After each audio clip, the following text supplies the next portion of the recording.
Okay, I'll see if I can show you what's going on.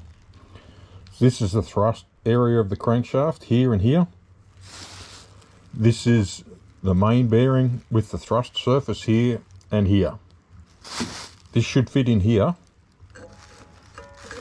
with clearance from this side to this side. This shouldn't be jammed. So if I take just a shitty pair of verniers, I'll measure this here for you. That surface there, measuring at 39.2. Try and measure this surface here. This is measuring at 39.2.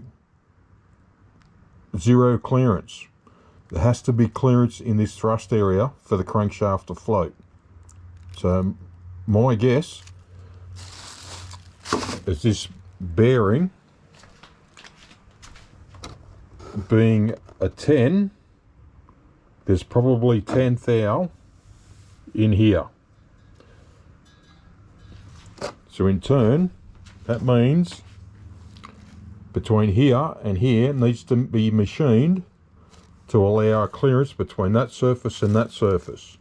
I'll have to look up what the clearance should be, but that's what needs to be rectified.